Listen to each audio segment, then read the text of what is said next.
Hello everyone, welcome to Sounds of the Valley. I'm your host, Nathan Blaser. Tonight, we have a very special episode. Tonight, we have the beginning of the end of Sounds of the Valley.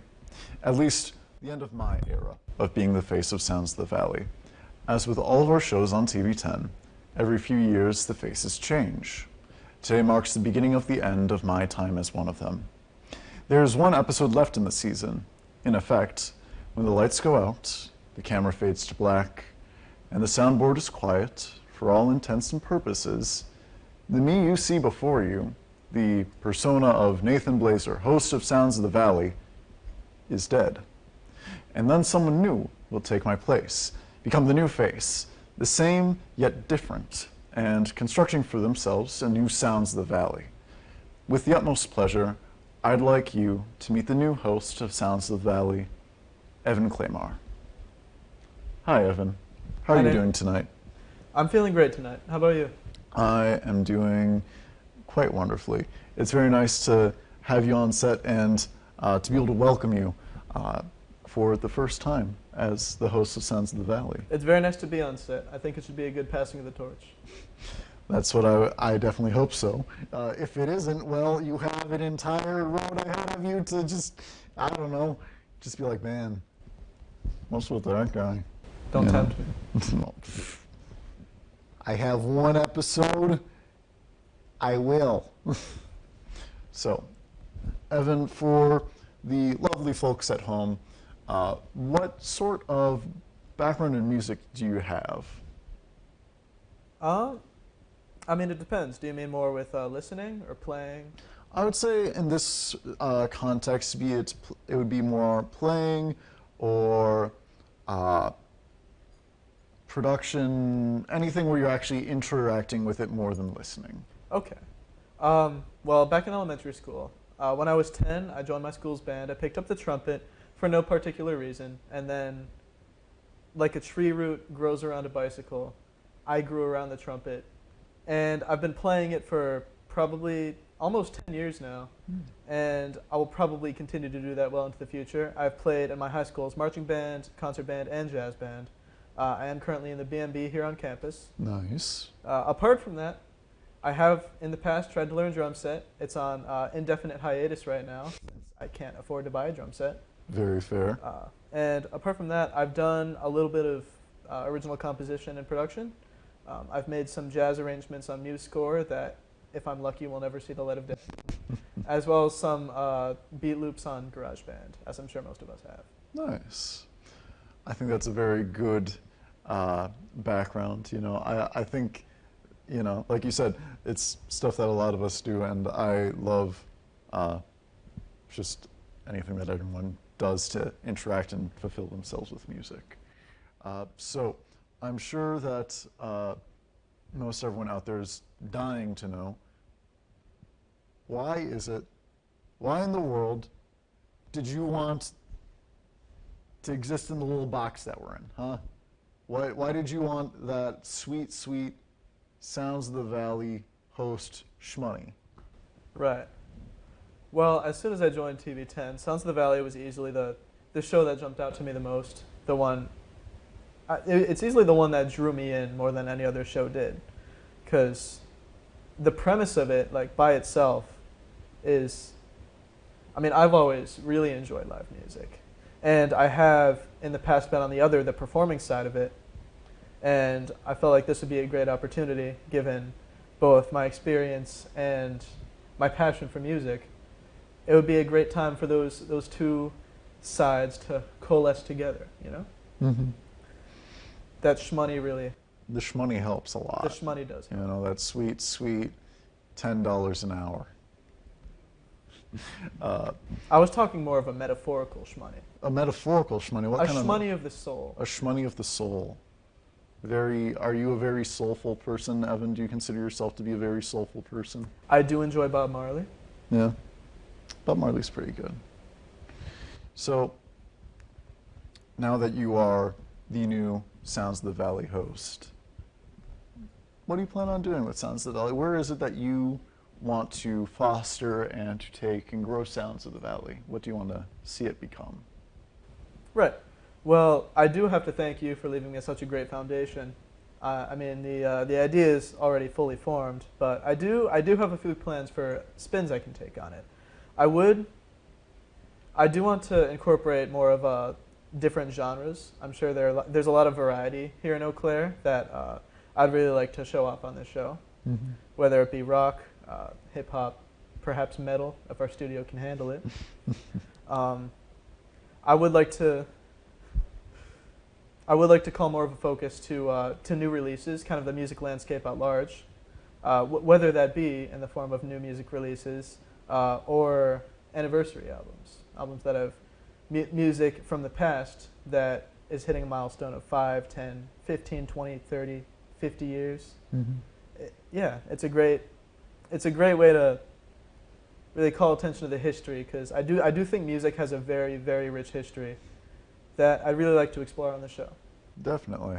I definitely would agree that music history is some of my favorite things to really dive into, especially because I think personally, in my own belief, that it's impossible to really take something as important to people as music and not consider the context in which the music is created in. And I definitely look forward to seeing the different genres that you're able to capture on the show, as I definitely love the artists that we've gotten on Sounds of the Valley, but one of my greatest regrets of my time as host is not being able to get a wider variety. So I definitely look forward to seeing you do that and to grow the show in that capacity.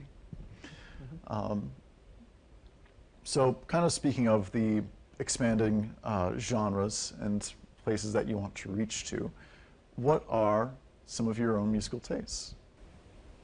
Well, once again, my main motivator is variety. I like to get a little bit of everything. Something that I normally like to tell people is that I like good music.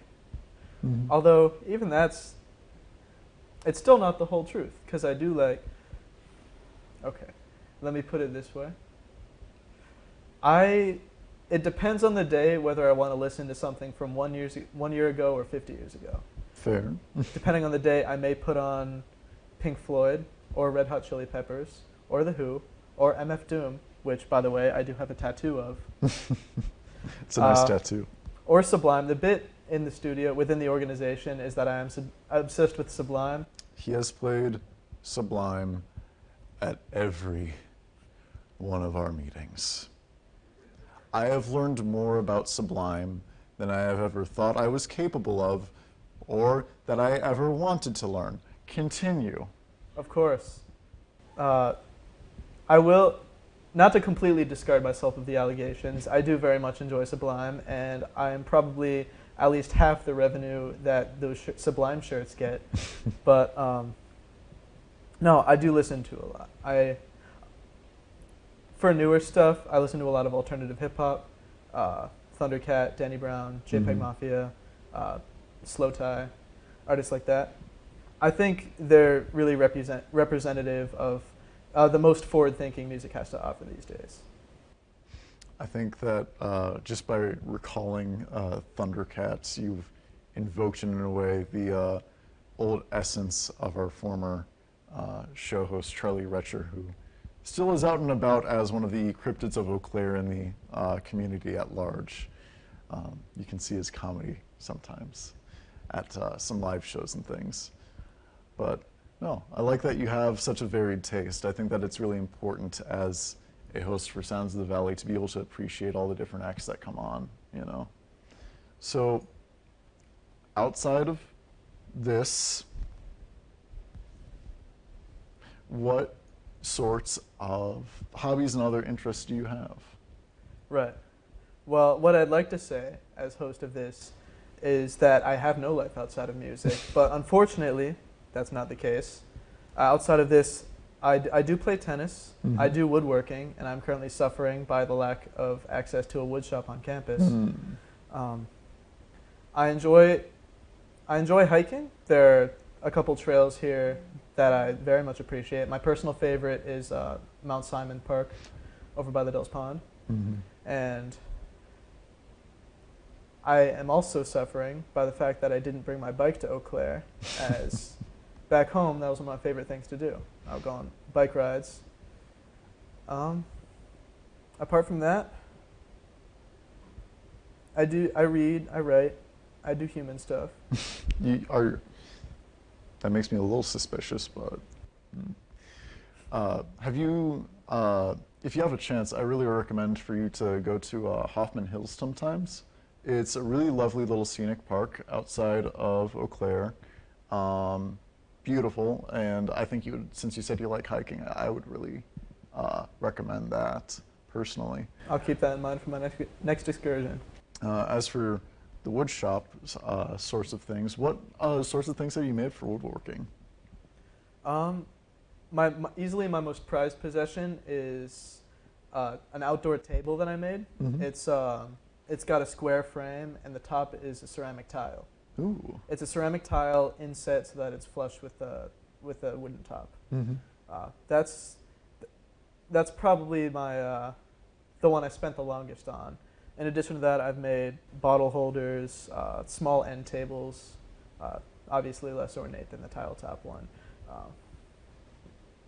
And yeah, I did make a chessboard a while back, so that was cool. But Nice.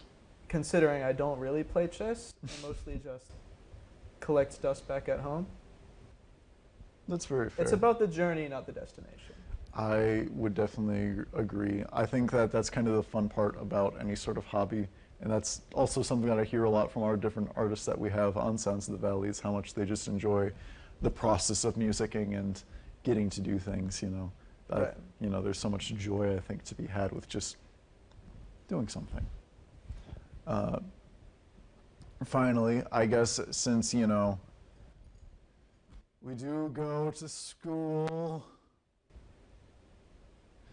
what's your major? Do not disown me for saying this. I have already earned my right to host Sounds of the Valley, and I would really not appreciate it. What are you vote about now. to spit out here? Actuarial science. Oh, really? Yeah. Nice. I will be taking my first actuarial exam this June. Oh, really? Yep, next month. So, How do you feel about that? if I ignore all the time where I'm absolutely out of my mind, losing my head, crying and throwing up about it, I think it's pretty good. I think I'm gonna do all right. So, why on earth actuarial science? I've always been good at math. It's kind of been a talent of mine. And a lot of, okay, this may possibly get me crucified. I enjoy doing some of it. I enjoy doing probability. Mhm. I like working through some of the financial math problems we have. It's gonna be a win-win. That's fair. You know, the world takes all kinds, and I definitely think that actuarial science, for the people that can enjoy math, all the power to you, because that's hard. I can't math. I can't count more than 16. That's it. That's the number. Well, everyone, this has been my passing of the torch to your new host, Evan Klamar. Evan, take us home. Of course. I'm very glad you asked. Follow-up question. What exactly does that mean? What exactly does that entail? Close out the show. Oh. Say something short, succinct, perfect in every single way that everyone is going to like, that ends the show. Well, ladies, gentlemen, other members of the jury, I hope you've all had a great time witnessing this passing of the torch. And I hope you'll tune in next semester when I will be taking control of this show. Thank you, and have a good night.